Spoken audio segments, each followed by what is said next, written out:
함께 하나님 말씀 구약성경 오늘 사무엘상 26장 오늘 거의 전체를 봐야 되니까요. 우리는 21절부터 25절까지를 읽겠습니다. 구약성경 사무엘상 26장 21절부터 25절까지를 읽겠습니다. 한 절씩 교독하겠습니다. 제가 먼저 21절 읽겠습니다. 사울이 이르되 내가 범죄하였도다. 내 아들 다윗아 돌아오라. 내가 오늘 내 생명을 귀하게 여겼은즉 내가 다시는 너를 해하려 하지 아니하리라. 내가 어리석은 일을 하였으니 대단히 잘못되었도다 하는지라. 다윗이 대답하여 이르되 왕은 창을 보소서. 한 소년을 보내어 가져가게 하소서. 여호와께서 사람에게 그의 공의와 신실을 따라 갚으시리니 이는 여호와께서 오늘 왕을 내 손에 넘기셨으되 나는 손을 들어 여호와의 기름 부음을 받은 자 치기를 원하지 아니하였음이니이다. 오늘 왕의 생명을 내가 중히 여긴 것 같이 내 생명을 여호와께서 중히 여기셔서 모든 환난에서 나를 구하여 내시기를 바라나이다 하니라. 함께 읽겠습니다. 사울이 다윗에게 이르되 내 아들 다윗아 내게 복이 있을지로다. 내가 큰 일을 행하겠고 반드시 승리를 얻으리라 하니라. 다윗은 자기 길로 가고 사울은 자기 곳으로 돌아가니라. 아멘. 오늘은 다윗 8번째 시간입니다. 자기 길로 자기 곳으로, 자기 길로 자기 곳으로 라는 제목으로 하나님 말씀 전하겠습니다. 우리는 지난 시간에 사울의 통곡의 그 의미를 상고해 보았습니다. 사울의 통곡의 의미. 사울의 통곡은 무엇이었습니까? 사울의 무너짐이었어요. 그가 무너졌어요. 아무리 애를 써도 다윗을 넘을 수 없고 그런 넘을 수 없는 자신의 처량함, 그리고 왕위를 내려놓지 않으려고 발악하고 있는 자신의 그 비참함, 그것에 사울은 통곡했죠. 다윗은 사울을 죽일 수 있었어요. 하지만 사울의 겉옷자락만을 뱀으로 사울을 살려줍니다. 너무나 대조적인 모습을 보였잖아요. 다윗이 사울을 살려준 이유가 무엇이었습니까? 24장 6절에 보면 내가 손을 들어 여호와의 기름 부음을 받은 내 주를 치는 것은 여호와께서 금하시는 것이니 그는 여호와의 기름 부음을 받은 자가 됨이니라. 하나님이 기름 부으셨으니까 하나님이 그를 해결하실 거니까 나는 하나님이 기름 부으신 자를 내가 해할 수 없다. 이게 이유였습니다. 다윗이 사울을 치지 않은 이유는 여호와 하나님이셨어요. 하나님 때문에 치지 않았습니다. 사울 그를 왕으로 기름 부은 분이 하나님이시기 때문에 그 하나님의 권위를 넘어서지 않겠다는 다윗의 의지였고 그의 신념이었고 그의 믿음이었어요. 자신을 죽일 수 있었지만 살려준 다윗에게 사울은 이렇게 고백하죠. 너는 나보다 의롭도다. 이게 사울이 고백한 거예요. 다윗한테. 너는 나보다 의롭도다. 그리고 또 뭐라고 했습니까? 다윗이 왕이 될 거 내가 안다. 이스라엘을, 이 나라가 다윗의 손에 넘어갈 거, 다윗의 손에 견고히 서게 될 거 내가 알고 있다. 라고 사울이 말했습니다. 자, 그렇게 두 사람은 헤어졌어요. 이게 우리가 지난주에 나눴던 본문이죠. 우리는 사울의 통곡이 회개가 아니었다고 또한 나누었어요. 회개가 아니었습니다. 그저 현실 직면, 자신의 현실, 사울, 자신이 지금 처해진 이 현실을 직면하니까 그가 그냥 무너진 것뿐이었어요. 회개가 아니었습니다. 오늘 본문 26장이 우리에게 그것을 증언해줘요. 사울이 통곡했지만 그게 회개가 아니었다는 게 오늘 26장에서 드러나는데 오늘 26장 1절을 보세요. 10사람이 기브아에 와서 사울에게 말하여 이르되 다윗이 광야 앞 하길라 산에 숨지 아니하였나이까 하매 23장에서도요. 밀고 했던 이 10사람들, 이 사람들 정말 나쁜 사람들이에요. 다윗을요 또 밀고 합니다. 23장에서도 이 사람들이 밀고 했거든요. 또 밀고 해요. 그들은 같은 유다 지파에 속해 있었지만 다윗을 2번이나 밀고 하고 있어요. 사실 다윗을 밀고 하면 안 되는 사람들이에요. 같은 지파예요. 무엇을 알 수 있습니까? 이들은 세속적 유익과 이득에 눈이 먼 인간의 모습을 보여주는 거예요. 왕에게, 사울 왕에게 잘 보이려고 했던 거죠. 그래서 무엇인가를 얻어내려고 했던 거예요. 여러분, 이 사람들이요, 대단한 열정을 보입니다. 자, 10에서요, 이 10사람들이잖아요. 10에서 사울이 있는 기브아까지는요, 북쪽으로 약 40km 떨어졌습니다. 그러니까 가까운 거리가 아니에요. 당시에 뭐 차가 있는 게 아니니까. 40km 떨어진 곳을요, 다윗을 밀고 하기 위해 달려갔어요, 이 사람들. 그들이 사울 왕에게 전한 말을 직역해보면 우리는 더 그들의 검은 속내를 알 수 있습니다. 그들이 이렇게 말한 거예요. 사울 왕에게, 다윗은 자기 스스로를 숨기기 위하여 최선을 다하는데 왕께서는 어찌 가만히 계십니까? 자, 뭔가 이렇게 사울을 추궁하는 것 같죠? 다윗은 자기 스스로를 숨기기 위해 최선을 다하는데 왕께서는 어찌 가만히 있냐는 거예요. 뭔가 사울을 추궁하고 사울을 부추기는 거죠. 사울 왕의 권위가 많이 떨어져 있다는 걸 또 우리가 보게 되는 거예요. 여러분, 어떻게 왕한테 이런 말을 합니까? 백성들이 와서. 그러니까 사울이 점점 지금 권위가 떨어지고 있는 거예요. 자, 이런 10사람들의 반응이 사울의 자존심을 건드렸던 걸까요? 다윗의 소재를 듣자마자 사울은 하나님과 다윗 앞에서의 그 통곡을 전혀 기억하지 못하는 사람처럼 3,000명의 정예군을 소집합니다. 다윗의 소재를 듣자마자. 아니, 얼마 전에 통곡했어요. 잘못했다고 하진 않았지만 오히려 자신이 용서를 구했잖아요. 나와 우리 집안을 살려줘라, 약속해줘라, 그렇게 통곡했던 사람이 그 기억 못하는 것처럼 3,000명을, 그것도 정예군을 소집하는데 이유는 하나입니다. 다윗을 찾으려고. 여러분이 다윗을 찾으려고의 이 찾으려고는요, 독수리가 먹이를 찾아 수색하다라는 의미예요. 그러니까 이 3,000명의 정예군은 다윗을 죽이기 위해서 철저히 수색하겠다는 사울의 의지였어요. 3,000명을 동원했다는 것. 이번엔 정말 죽인다. 분명한 것은 무엇입니까? 사울의 통곡은 회개가 아니었다는 거죠. 회개했다면 이렇게 할 수 없잖아요. 회개가 아니었어요. 사울은 다윗이 숨어있다는 하길라산 길가에 진을 칩니다. 성경은 참 이런 것들을 자세하게 기록하고 있는 거예요. 길가에 진을 쳤다. 길가에. 자, 먼저 진을 쳤다는 건 뭐죠? 진영에 갇혔다. 거기에 이렇게 진을 쳤다. 이것은 무슨 의미겠어요? 다윗을 잡는 일을 하루 이틀로 끝내지 않겠다는 거죠. 베이스 캠프를 친 거잖아요. 하루 이틀로 끝내지 않겠다. 잡을 때까지 이곳에 머물겠다는 거예요. 그런데 길가에 진을 쳐요. 본래는 길가에 진을 치지 않고 이렇게 약간 노출이 안 되는 곳에 진을 쳐야 되잖아요. 자신들이 보이면 안 되니까. 그런데 일부러 길가에 진을 치는 거예요. 대놓고 노출하는 거예요, 지금 자신들을요.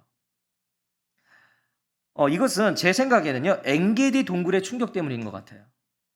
첫 번째 사울을 다윗이 살려줬을 때 그 동굴이었잖아요. 폐쇄된 동굴에서요, 사울은 위험을 겪었어요. 폐쇄된 곳에서. 더 이상 그런 상황을 만들고 싶지 않은 거예요. 그래서 아예 대놓고 노출을 하는 겁니다. 3,000명이 진을 치고 있는데 다윗이 못 볼 수가 없죠. 3,000명이 움직였는데. 그런데 다윗의 오늘 반응을 보세요. 이전에 다윗이라면요, 사울의 대군대를 보고, 이 대군대를 보고요, 어떻게 했어요? 이전에 다윗이라면 더 깊은 곳에 숨었을 거예요. 엄청난 군대가 지금 자기를 찾으러 왔으니까 더 깊은 곳에 숨어야 됩니다. 이전에 다윗이라면 그랬을 거예요. 하지만 오늘 4절을 보시면 이에 다윗이 정탐꾼을 보내요 라고 되어 있어요. 다윗에게 무엇이 생긴 겁니까? 여유가 생긴 거예요. 지금 다윗이요. 여유가 생겼어요. 배짱이 생긴 거예요. 도망가는 것이 아니라 사울의 동향을 오히려 살핍니다. 자기들이 살피는 거예요. 사울의 동향을. 사울이 와 있는 장소가 정확히 어디인지, 그들이 지금 어떤 모습으로 진을 치고 있는지를 확인합니다. 그리고는 직접 깊은 밤에 그곳으로 향해요. 다윗이 지금 무슨 생각인 거예요, 도대체? 5절을 보세요. 다윗이 일어나 사울이 진친 곳에 이르러 사울과 넬의 아들 군사령관 아브넬이 머무는 것을 본즉 사울이 진영 가운데 누웠고 백성은 그를 둘러 진쳤더라. 자, 어떤 모습입니까? 지금 사울과 그의 사촌인 이스라엘 군대의 총사령관 이 아브넬, 이 사울과 아브넬이 지금 진 한가운데서 자고 있는 거예요. 진 한가운 정중앙에서 자고 있고요. 3,000명의 군사들이 이 둘을 둘러싸고 있었다는 겁니다. 자, 이거 굉장한 어모요. 거의 이건 진짜 뭐 틈이 없는 거잖아요. 3,000명이 가운데 사울과 아브넬을 놓고 둘러치고 있었다. 자, 그렇게 다 자고 있어요. 사울의 심리 상태를 먼저 알 수 있는 거죠. 이 정도로 3,000명을 둘러서 중앙에서 자고 있었다는 것은 사울의 이 심리, 동굴에 갇혀 있었거든요, 자기가. 동굴에 갇혀서 꼼짝없이 다윗에게 죽을 수 있었거든요. 그렇기 때문에 지금 막강한 군사들 안에 이제 자신을 가두는 거예요. 자기에게 접근할 수 없도록. 하지만 사령관 아브넬과 모든 군사들이 성경은 뭐라고 말씀합니까? 자고 있었다는 게 문제였어요. 아무리 3,000명이 사울을 둘러싸고 있었어도 자고 있었다는 거예요. 상황을 파악한 다윗은 자원한 아비새와 함께 이제 침투조를 결성합니다. 다윗과 아비새 둘이서 침투하겠다는 거예요. 저 사울에게. 7절에 보시면 다윗과 아비새가 밤에 그 백성에게 나아가 본즉 사울이 진영 가운데 누워 자고 창은 머리 곁 땅에 꽂혀 있고 아브넬과 백성들은 그를 둘러 누웠는지라. 대단한 용사도 막강한 군사도 소용이 없어요, 지금. 3,000명이 있어도 소용이 없는 거예요. 다윗과 아비새 앞에요, 사울이 있는 거예요, 지금. 다 자고 있으니까 3,000명 뚫고 지금 그 진 한가운데 있는 사울과 아브넬을 보고 있는 겁니다, 다윗이. 3,000명의 군사들이 둘러싸고 있음에도 사울은 자신의 머리맡에 무엇을 지금 꽂아놨다 그러죠? 창을 꽂아놨다 그래요. 여러분, 이게 지금 사울의 상태예요. 3,000명이 자기를 둘러싸고 있어도 창을 자기 머리 옆에 딱 놔야 되는 거예요, 사울은. 불안한 거죠. 불안한 거예요. 자, 그럼 사울의 창. 오늘 본문에는 이 창을 굉장히 강조하거든요. 사울 머리맡에 창이 꽂혀 있었다. 이걸 굉장히 강조하고 있다는 거예요. 자, 사울의 창은 어떤 창입니까? 기억하고 계시죠? 우리가 이제 다윗을 나누고 있었는데, 창. 이 사울의 창은 다윗을 향해 몇 번 날아왔습니까? 마스크만 움직이시는 것 같은데. 두 번 날아왔잖아요. 두 번. 다윗이 뭘 타고 있었죠? 네? 수금 탈 때 두 번 던졌잖아요. 두 번 날아온 창이에요. 자, 그럼 그 창에 지금 꽂혀 있어요. 사울이 자고 있고 사울 머리 곁에 그 창에 꽂혀 있어요. 이 창을 보는 순간 다윗의 마음이 어땠을까요? 그 창. 우리라면 어떻겠어요? 이가 갈리고 막 온몸이 부들부들 떨리지 않겠어요? 그 창만 보면? 나한테 던졌던 창? 나 죽이려고 했던 창?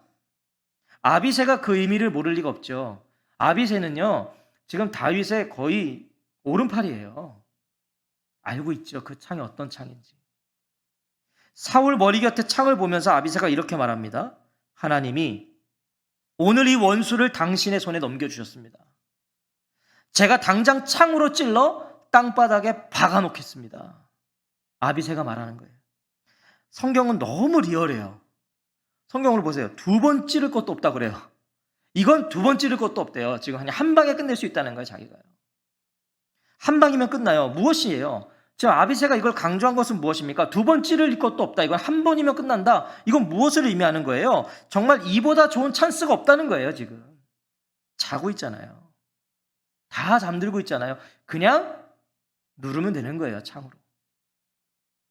심지어 지금 아비새의 발언은요, 다윗의 마음을 더욱 흔들어 놓았을 거예요. 자, 사울이 다윗에게 창을 던졌을 때요, 뭐라고 했는지 아세요, 혹시? 사울이 다윗한테 창을 던졌을 때 사울이 한 말이 있어요. 무엇이었냐면 사무엘상 18장 11절에 보면 내가 다윗을 벽에 박으리라. 내가 다윗을 벽에 박으리라 그러면서 던졌거든요. 자, 내가 창으로 그를 찔러서 단번에 땅에 꽂게 하소서, 같은 단어를 사용하고 있어요. 그러니까 이 아비새가 이 얘기를 했을 때 다윗은 이 사울의 그 대사가 생각났을 거예요. 벽에 박으리라. 다윗의 마음을 흔들어 놓는 거죠, 지금. 사울이 다윗을 벽에 박아버리겠다며 던진 창이요, 부메랑이 되어서 이제 사울을 향하고 있는 거예요. 여러분, 우리가 그래서 말 조심해야 돼요. 그거 다시 나한테 날아올 수 있어요. 내가 했던 말이. 아비새는 지금 그렇게 하라는 것도 아니에요, 여러분. 다윗한테 한 방이면 되니까 하십시오. 이 말이 아니라 자신이 하겠다고 그래요, 아비새가. 자, 이것도 뭐겠습니까? 다윗은 이미 전적이 있잖아요. 첫 번째, 엔디게 동굴에서, 엔게디 동굴에서 죽일 수 있었는데 옷자락만 배워왔잖아요. 이거 아비새가 아는 거예요. 다윗은 안 죽였단 말이죠, 사울을. 기회가 있었어도. 그래서 아비새가요, 자기가 하겠다는 거예요. 자기가 하겠다는 거예요. 자, 사울의 창은 분명 사울 자신의 왕위를 지켜주는 창입니다. 지금까지 사울을 지켜줬던 창이에요. 그의 왕위를 지켜줬던 창이에요. 사울이 믿었던 구석이죠. 이게 믿는 구석이 이 창이었단 말이에요, 사울에게. 하지만 그 창은 지금 사울을 지켜주기는커녕 자신을 죽이는 일에 사용될 판입니다. 지금까지 자신을 지켜줬던 창이 자기를 죽일 판이에요. 여기 영적인 메시지가 있죠. 인간적 수단과 방편은 완전하지 않다는 겁니다. 지금까지는 사울의 창이 자신을 지켜줬는지 몰라요. 자신의 왕위를 지켜줬는지는 몰라요. 하지만 완전하지 않아요. 자기를 죽일 수도 있어요. 이것이 세상이 말하는 창과 방패입니다. 세상이 말하는, 나를 이기게 하고 나를 지켜주고 나를 보호해 줄 수 있다고 믿고 의지하는 것이 무엇이십니까? 오늘 나를 지켜준다고 믿고 있는 것, 나를 보호해 줄 수 있다고 믿고 의지하는 것이 무엇이세요? 오늘 무엇을 의지해서 마음을 놓고 계세요? 제가 이 질문 자주 드리잖아요. 오늘 무엇에 마음을 놓고 계시냐고요. 아, 그래, 그게 있으니까 그래, 괜찮다. 무엇에 마음을 놓으시냐고요. 시편 3편 3절에 보면 여호와여, 주는 나의 방패시요 나의 영광이시요 나의 머리를 드시는 자이시니이다. 시편 47편 9절에서도 문 나라의 고관들이 모임이요 아브라함의 하나님의 백성이 되도다. 세상의 모든 방패는 하나님의 것임이요.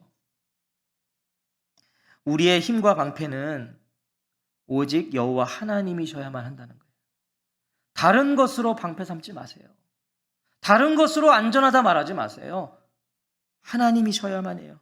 우리가 정신 차려야 되는 거예요. 정신 차려야 되는 거예요. 오늘 내가 가슴을 쓸어안는 것이 하나님이 아니라면 정신 차려야 되는 거예요. 정신. 오직 하나님만이 우리를 보호하시고 지켜주실 수 있어요. 하나님만. 엔게디 동굴 이후에 찾아온 두 번째 기회입니다. 오늘 두 번째 기회. 누가 봐도 이거 하나님의 뜻과 계획 아닙니까? 여러분 진짜 그렇지 않겠어요? 두 번의 기회가 찾아왔잖아요. 이거는 무조건 하나님 뜻이에요. 하나님 계획이에요. 이 정도면 아멘 할렐루야예요. 이제 도망 끝 왕이 등극이에요. 야, 하나님이 주신 기회예요. 하지만 다윗을 보십시오. 9절에 보면 다윗이 아비새에게 이르되 죽이지 말라. 누구든지 손을 들어 여호와의 기름 부음 받은 자를 치면 죄가 없겠느냐. 다윗은 이번에도 허락하지 않습니다. 이런 다윗이 이해가 되십니까? 이토록 답답한 지도자가 어디 있습니까? 답답한 지도자예요. 다윗 이렇게 보면. 다윗의 마음은요, 엔게디 동굴 때와 동일해요. 지금 그때랑 동일해요. 다윗의 마음은. 아니, 오늘 본문 보니까요 더 확고한 것 같아요. 다윗은 여전히 하나님을 인정해요. 하나님을. 사울을 인정하는 게 아니라 하나님을 인정해요. 여호와께서 살아계심을 두고 맹세하노니 여호와께서 그를 치시리니 혹은 죽을 날이 이르거나 또는 전장에 나가서 망하리라. 어떻게든 하나님이 그를 칠 거다. 나이가 들어서 죽든 병들어서 죽든 전장에 나가서 죽든 하나님이 그를 해결할 거다. 이게 다윗의 고백이에요. 적어도 다윗에게 사울의 심판은 그에게 기름 부으신 하나님의 권한이에요. 이게 철저했던 거예요, 다윗은. 그러니까 같은 상황이라도 해석이 완전 다른 거예요. 같은 상황이라도. 아비새는 이 두 번째 기회를 사울을 죽일 수 있는 하나님이 주신 확실한 기회로 여겼지만 이보다 좋은 기회가 없었다는 거예요, 아비새는. 그렇게 해석했지만 다윗은 이 두 번째 기회를 보면서 자신을 향하신 하나님의 마음, 그리고 자신을 지켜주시는 하나님의 보호를 다시 한번 확신했던 거예요. 여러분, 이게 완전히 해석이 다른 겁니다. 두 번째 이 절호의 찬스를 아비새는 죽여라는 하나님의 기회로 본 것이고, 다윗은요, 하나님이 나를 지켜주고 계시구나, 하나님이 나를 이렇게 사랑하고 계시구나를 확신하는 계기였던 거예요. 왜냐하면 사울이 2번이나 내 손 안에 들어와 있는 거잖아요. 아, 하나님 나를 지켜주고 계시구나. 다윗은 그걸 확신한 거예요. 다윗의 생명을 사울이 어찌할 수 없다는 확신을 주신 거예요. 너를 죽이려는 사울이 지금 네 앞에 있지 않냐. 네가 죽일 수 있는 거다. 그 확신을 다시 한번 주셨다는 거죠. 다윗은 그래서요, 사울의 생명도 하나님께 있다는 고백을 담아서 자신이 손대지 않았던 거예요. 내 생명이 하나님께 있듯이 이자의 생명도 하나님께 있다. 그래서 손대지 않는 거예요. 다윗은 아비새를 진정시킵니다. 아비새는 지금 당장 내리꽂을 기세였으니까 진정시키고 그저 사울의 머리 곁에 있는 창과 물병만 가지고 가자 그래요. 저 창과 물병만 가져가자라고 하면서요, 자신이 또 직접 가져갑니다. 다윗이. 12절은 이렇게 말씀해요. 다윗이 사울의 머리 곁에서 창과 물병을 가지고 떠나가되 아무도 보거나 눈치채지 못하고 깨어있는 사람도 없었으니 이는 여호와께서 그들을 깊이 잠들게 하셨으므로 그들이 다 잠들어 있었기 때문이었더라. 다윗은 자신이 마음만 먹으면 사울을 죽일 수 있었다는 증거로 사울의 왕권을 의미했던 그 창, 그 왕권을 의미했던 창과 사울의 생명 보존을 수단으로 의미했던 물은 생명을 유지하게 해주니까 이 물병을 가져갑니다. 하지만 그렇게 할 수 있었던 것 또한 오늘 뭐라고 말씀하는 거예요? 하나님의 도우심이었다. 하나님의 도우심이었다. 배후에 하나님 계셨다. 성경은 말씀하는 거죠. 우리가 놓쳐서는 안 되는 고백이 이 고백입니다. 배후에 하나님이 계신다. 하나님이 도와주신 것이다. 착각하지 마십시오. 하나님 앞에서 어깨 힘주고 다리 떨지 마세요. 우리가 한 게 아니라는 거예요. 하나님의 도우심 때문에 그 자리에 계신 거예요. 그 자리까지 오신 거예요. 우리가 여기까지 온 거예요. 하나님 도와주셨기 때문에. 배후에 하나님이 계셨어요. 나의 그 무엇에 나의 퍼센티지가 있다고 여기는 순간 이미 넘어지고 있다는 걸 기억하십시오. 무엇을 내가 이루었어요? 성과를 거두었어요? 근데 여기에 내가 그래도 열심히 했지. 그래도 내가 이만큼 노력했지. 이게 만약에 생긴다면 명심하세요. 넘어지기 시작하고 있는 거예요. 넘어지고 있는 거예요. 다윗은 그걸 알았던 겁니다. 다윗은. 저는 이 설교를 준비하면 다윗이 정말 굉장한 사람인 것 같아요. 다윗은 알았던 거예요. 그거를. 그렇게 하면 안 된다는 걸. 생각해 보세요. 자, 이걸 굉장히 상식적으로 생각해 보세요. 3,000명의 정예 군사입니다. 지나가는 3,000명 데려온 게 아니라 이들은 정예 군사예요. 3,000명. 자, 이 3,000명의 정예 군사가 일순간 모두 잠이 드는 것이 가능하다고 생각하십니까? 사실 이건 불가능한 거잖아요. 3,000명이 어떻게 일순간 다 잠이 들어요. 다윗과 아비새가 특출나서 이들이 정말 거의 투명인간처럼 은밀하게 침투해서 사울 바로 곁에까지 갈 수 있었다고 생각하시나요? 그 정도로 이들이 정말 특출나서 다윗이, 만약에 다윗이 그렇게 생각했다면 역시 나는 굉장한 용사구나, 나는 정말 특출난 사람이구나 라고 다윗이 생각했다면 다윗은 창을 사울에게 꽂고 나왔을 겁니다. 죽이고 왔을 거예요. 자신을 그렇게 생각했다면. 다윗은 그냥 그런 묵상이 돼요. 이 3,000명을 뚫고 들어갔을 때 그럼에도 물병과 창을 가져올 때도 아무도 깨어나지 않는 걸 보면서 다윗은요, 하나님이 도우고 계신다는 걸 깨달았을 거예요. 그러니까 더 겸손해졌겠죠. 그런 면에서 사울의 군대를 깊이 잠들게 하신 하나님의 역사는, 자, 다윗에 대한 보호였지만 동시에 다윗에 대한 시험이기도 했던 거예요. 하나님 다윗을 시험하신 거예요.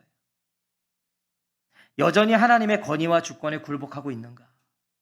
이렇게 그냥 찌르기만 하면 죽일 수 있는 이 모든 상황을 하나님 만들어 주시고도 다윗아, 너 이런 상황에서도 나의 주권을 인정할 것이냐? 시험하신 거죠. 사울을 죽일 수 있는 완벽한 환경과 대신 죽여주겠다는 부하도 옆에 두셨어요. 자, 이런 상황에서도 다윗은 하나님의 주권을 인정합니다. 그러므로 하나님의 시험에 통과합니다. 하나님의 주권을 인정하십시오. 그 주권 안에서 걸어가세요. 하나님께 감사하세요. 하나님께 영광을 올려드리십시오. 모든 걸. 하나님의 보호와 인도하심으로 이만큼이라도 올 수 있었던 것이에요. 비교도 하지 마세요, 누구와. 하나님이 나에게 여기까지 오게 해주신 거예요. 하나님의 사랑은 동일한 거예요. 그러니까 비교할 필요가 없는 거예요, 누구랑. 비교하지 마세요. 하나님의 사랑은 동일해요. 그를 더 사랑하신 것도 아니고 나를 덜 사랑하신 것도 아니에요. 동일하게 사랑하시는 거예요, 하나님은. 하나님의 인도와 보호하심 속에서 무사히 사울의 진을 빠져나온 다윗은요, 이제 맞은편으로 건너갑니다. 맞은편으로 건너가서 산 꼭대기에 올라가요. 이 부분에서 참 다윗도 굉장히 지혜로운 사람이에요. 자, 지금 거리가 그렇게 멀진 않아요. 왜냐하면 대화를 나눌 수 있었으니까. 근데 가운데 서로 사이가 골짜기인 거죠. 골짜기. 이런 지형을 이제 택한 거예요, 다윗이. 자, 그리고 그곳에서 사울과 마지막 대화를 나눠요. 알고 계세요? 오늘 본문은요, 다윗과 사울의 마지막 만남이에요. 지금까지 계속 사울과 다윗은 계속 만났잖아요. 오늘 마지막이에요. 이후로 더 이상 둘의 만남은 성사되지 않습니다.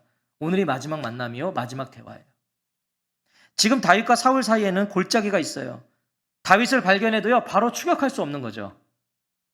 다윗은 자신이 사울 곁에 갔다 온 것도 모르고 깊이 잠들어 있는 사울의 군대를 향해서 소리를 칩니다. 14절에 다윗이 백성과 넬의 아들 아브넬을 대하여 외쳐 이르되 아브넬아 너는 대답하지 아니하느냐 하니 아브넬이 대답하여 이르되 왕을 부르는 너는 누구냐 하더라. 자, 다윗은 사울의 군대를 깨우기라도 하듯이 다 잠들어 있었으니까 이들을 깨우려고 하는 것처럼 큰 소리로 그 군대의 수장격인 아브넬을 불러요. 아브넬아 부르는 거예요. 사실은 이거 사울 부른 겁니다. 왕 깨우려고 한 거예요. 사울이 믿고 잠을 잤던 아브넬. 사울이 왜 잠을 잘 수 있었어요? 옆에 아브넬이 있었거든요. 근데 그도 잤다는 거예요. 자, 사울이 믿고 잠을 잤던 아브넬이요, 어떤 일을 범했는지를 지금 부각시키는 겁니다, 다윗이. 사울을 지켜줘야 했던 아브넬도 잤다는 걸 강조하고 싶은 거예요, 지금. 마지막까지 왕의 가장 직은에서 마지막까지 왕을 지켰어야 될 아브넬이 잤어요. 그래서 사울 머리 곁에 창과 물병이 사라졌죠. 다윗은 아브넬에게요, 아니 더 정확히 말하면 사울에게 그걸 확인해 보라고 합니다. 머리 곁에 있던 창과 물병을 찾아보라는 거예요. 없잖아요. 가져갔잖아요. 당시 왕을 보호하지 못한 군사는 사형이었어요. 그냥 죽어야 돼요.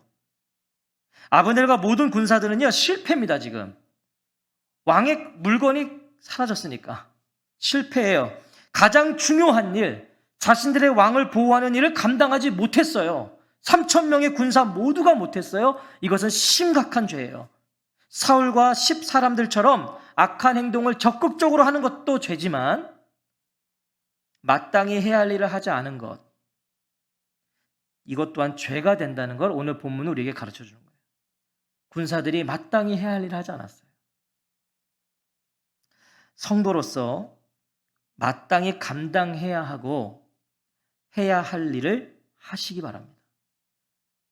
마땅히 해야 할 일을 하지 않는 것도 죄라는 거예요. 자, 다윗의 말대로 사울 머리 곁에 있어야 할 사울의 창과 물병이 없습니다. 아무리 찾아도 없어요. 상황을 파악한 사울이 벌떡 일어납니다. 벌떡 일어나요. 정신이 번쩍 드는 거잖아요, 이게. 이걸 준비하면서 저도 이번 주에 그걸 경험했거든요. 제가 아시다시피 부스터샷을 맞았어요. 다음 날부터 우리 성도님들이 2차를 맞으면서 경험했던 걸 저도 경험해봤어요. 그냥 알았어요. 그냥 침대 위에서 앓고 있는데 전화가 왔어요. 전화의 내용은 아시다시피 주찬이가 병원에 입원했다는 거예요. 그 전화를 받는 순간요, 벌떡 일어났습니다. 벌떡 일어나서 내가 지금 누워있을 때가 아니구나. 지금 사울이 그런 거예요. 사울이 지금 자고 있을 때가 아닌 거예요, 자기가. 벌떡 일어나는 거예요. 그러면서 뭐라 그래요? 17절에 사울이 다윗의 음성을 알아듣고 이르되 내 아들 다윗아 이것이 내 음성이냐 하는지라 다윗이 이르되 내 주 왕이여 내 음성이니이다. 여러분, 여전히 지금 아직 밤입니다. 한밤중이에요. 하지만 사울은 누구보다 다윗의 목소리를 알아듣는 사람이죠. 누구보다. 사울은 엔게디 동굴 앞에서와 같이 다윗을 내 아들 다윗이라 그래요. 내 아들 다윗아. 근데 이거 굉장히 좀 역겨운 겁니다. 굉장히 역겨운 거예요. 자, 분명 그때는 내 아들 다윗아 해도 됐어요. 엔게디 동굴에서는 해도 됐어요. 그때는 다윗이 사울의 사위였으니까. 실제로 사위였어요. 근데 지금은 아니에요. 우리가 안 나눴지만 25장 마지막 절에 보면 사울이 그의 딸 다윗의 아내 미가를 갈림에 사는 라이스의 아들 발디에게 주었더라. 사울이 다윗과 결혼한 미가를 딴 사람에게 보냈다고요. 사울은 이미 미가를 다른 이에게 시집 보냈어요. 더 이상 다윗은 사울의 사위가 아니에요. 아들이 아니에요, 이제는. 사울이 얼마나 교활한 사람인지를 보여줄 뿐인 거죠. 자기는 뒤에서 쉽게 말해서 이혼시키고 보내놓고서는 내 아들 다윗아 이러는 거예요. 다윗도 이번에는 사울을 향해 아버지라고 부르지 않아요. 성경은 굉장히 정확합니다. 엔게디에서는 아버지라고 그랬어요. 근데 다윗이 이번에는 아버지라고 안 해요. 그렇게 말하지 않아요. 다윗은 오히려 이렇게 묻죠. 왜 여전히 자신을 쫓고 있냐고 물어요. 왜 아직도 나를 쫓고 있습니까?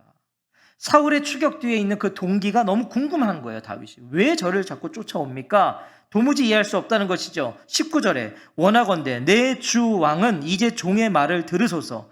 만일 왕을 충동시켜 나를 해하려 하는 이가 여호와시면 여호와께서는 제물을 받으시기를 원하나이다마는 만일 사람들이면 그들이 여호와 앞에 저주받으리니 이는 그들이 이르기를 너는 가서 다른 신들을 섬기라 하고 오늘 나를 쫓아내어 여호와의 기업에 참여하지 못하게 함이니이다.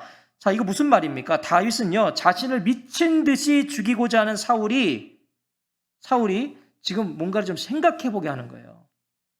당신 지금 좀 안정을 취하고 내 말 좀 듣고 생각을 좀 해봐라.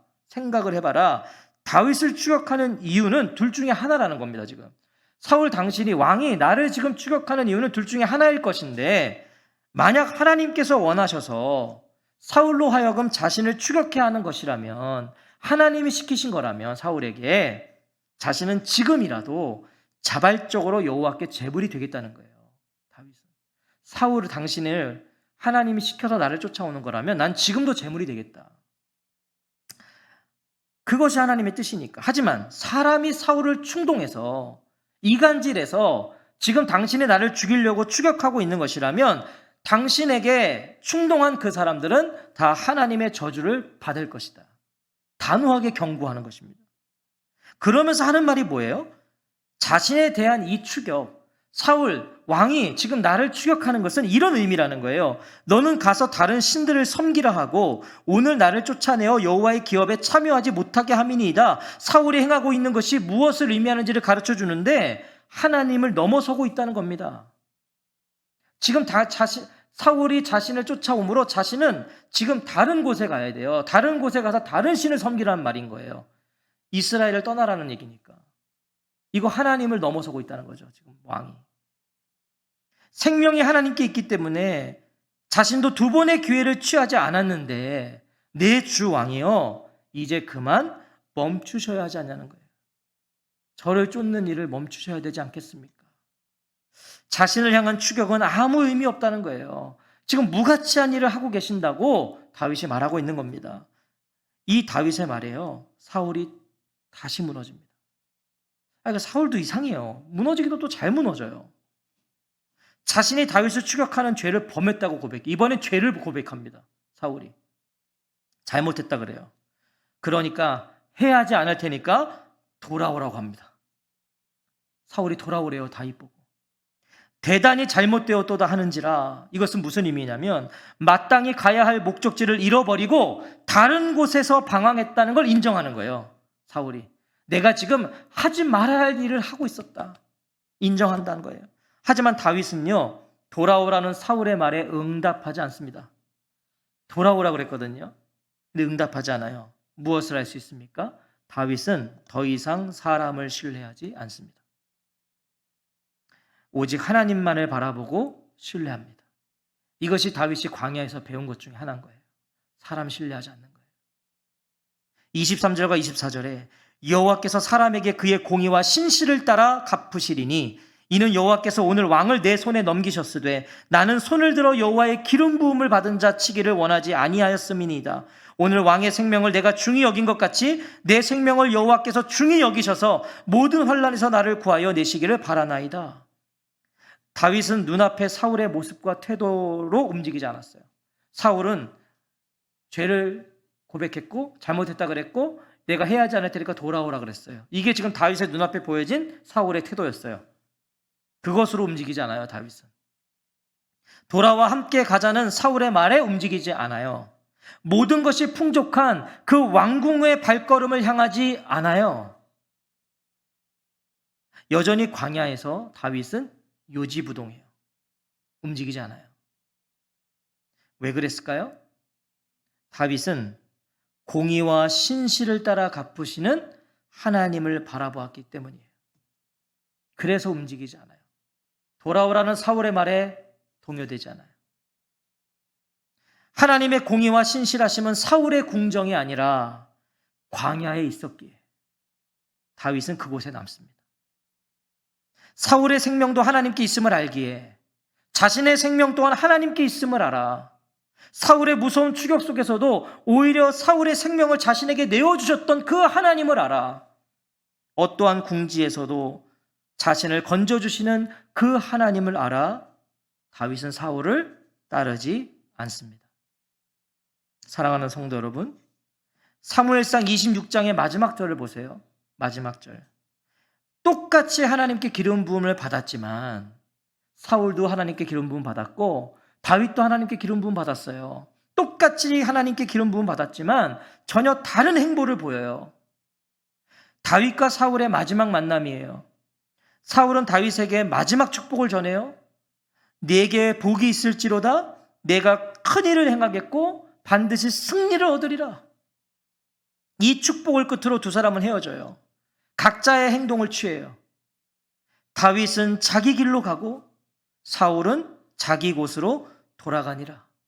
여기서 자기 곳은 장소, 거주지를 의미하죠. 자기 곳 어딥니까? 사울이 자신이 거주하는 궁정으로 돌아가요. 자, 당연한 것이잖아요. 궁정으로 돌아가는 건 당연한 것이잖아요. 하지만 여기에 깊은 의미가 있다고 생각해요. 자, 궁정이 어디입니까? 궁정. 사울에게 궁정은 어디예요? 사울의 사울됨을 말해주는 곳이죠. 그게 궁정이에요. 사울의 사울됨. 사울은 그곳을 지키기 위해서 오늘도 다윗을 죽이고자 했어요. 그곳을 지킬 수만 있다면, 이 궁정을 자신이 지킬 수만 있다면, 자신의 이 왕위를 지킬 수만 있다면 사울은 무엇이든지 할 수 있었고 해왔어요. 이것을 지킬 수만 있다면. 자신이 범죄했음을, 자신이 어리석은 일을 함으로 아주 큰 잘못을 저질렀음을 깨달았지만 사울이 돌아갈 곳은 여전히 자신을 타락의 자리로 이끌었던 자기 곳이었어요. 그는 거기로 가야 되는 거예요. 자기 곳으로. 사울은 자기 곳으로 돌아가니라. 하지만 다윗은 어떻게 합니까? 자기 길로 갑니다. 자기 길. 여기서 길은 일반적인 길뿐만이 아니라 어떤 사람의 삶이나 행동의 방식을 의미해요. 길. 그 사람의 삶과 행동 방식, 길. 다윗의 목적지는 자기 곳이 아니었어요. 더 정확히 말하면 다윗에게는 돌아갈 자기 곳이 없었어요. 광야에서 도망자신 분인데 자기 곳이 어디 있습니까? 하지만 그에게는 무엇이 있었어요? 자기 길이 있었어요. 자기 길. 여전히 광야를 전전했지만 자기 길이 있다는 건 뭐죠? 방향이 있었다는 거예요. 삶의 방향이 있었단 말이에요. 그의 행동의 방향이 있었다는 거예요. 지금까지 자신이 걸어온 길, 두 번의 기회 가운데서도 사울을 살렸던 그 길, 하나님의 주권을 인정했던 길, 하나님의 권위를 인정하며 걸었던 그 길, 다윗은 자기 길로 가고, 그 길이 어떤 길입니까? 그 길이 23절을 한번 같이 읽어볼까요? 23절이 다윗의 길이에요. 23절 같이 읽겠습니다. 시작.